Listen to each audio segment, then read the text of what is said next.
Ask anyone who knows anything about international soccer or football to say the following words and keep a straight face. Quote, Sepp Blatter is innocent and knew nothing about the steaming pile of corruption FIFA has been for decades, unquote.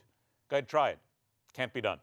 And the most corrupt sports organization on the planet may finally be getting what it deserves.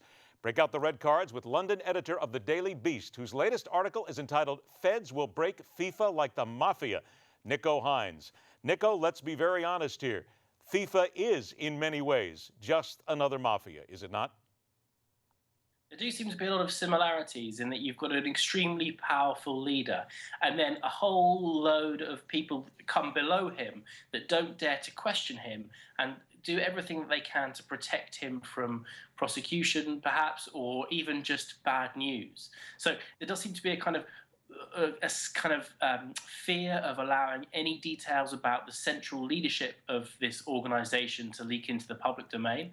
And as we're now finding out why they didn't want the inner workings of this organization to be read about by ordinary people, because it looks as though, if the FBI is right, if the Department of Justice is right, it looks as though there has been an endemic corruption going on for almost a quarter of a century, in which individuals within the organization have been making huge amounts of money and protecting their own jobs at the expense of ordinary people who want to watch the soccer. Nico, when you mentioned 25 years, a quarter century of this going on, here's what people who don't pay attention on a daily basis to FIFA will ask.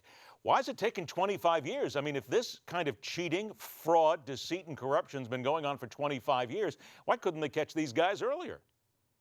It's a very good question. One of the things about FIFA which makes it so difficult to nail down is that it's because it's a supranational organization. Nobody oversees it. There is no watchdog. There's no one who's looking over it. And the Americans here have really come to the rescue, because what they've said is we could just ignore this, like all the other countries have done, but because some of this happened on our soil, because some American banks allegedly took some of these illicit payments, because some of the deals were done out of Miami, the FBI have taken a proactive decision to go chasing these allegedly corrupt men all over the world. And frankly, other governments just didn't have the will, the resolve to do that. Is it maybe that the other governments didn't have the will because they just didn't want to bother the status quo? Maybe they're a little bit too tight with FIFA and all the different individuals in government. And in America, certainly because soccer is not the biggest sport here, we may have a little bit more of the will to get involved. That could well be the case, yeah. On the other hand, it may be a little bit more down to good fortune.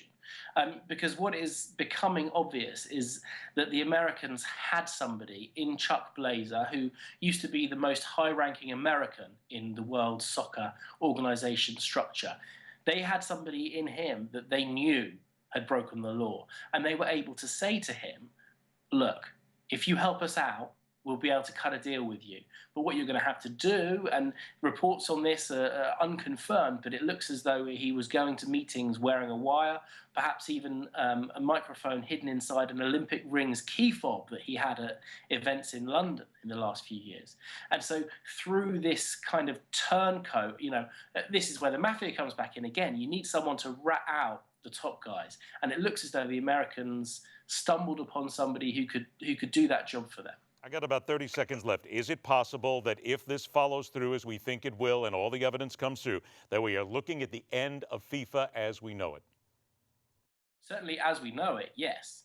There's a good chance that the leadership will be forced out and that any new leader who comes in will have to bring in more transparency and not allow these multi-million-dollar, even billion-dollar deals be done without anyone seeing the details of what they're up to.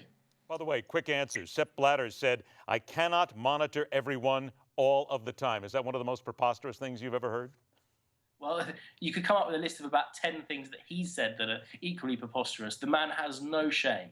He has no shame, and very likely he is not, as you and in your article mentioned and others have, he is not dancing at the moment because he knows fully well that they are coming after him. I want to remind everybody, the article again is entitled, Feds Will Break FIFA Like the Mafia, in the Daily Beast. You got to read it. It's awesome reading. Nico Hines, thanks for joining us. Thank you. All right. We'll continue to follow the story. However, for now, rock on, true believers. Break out the red cards. We'll see you next time right back here on The Hard Line.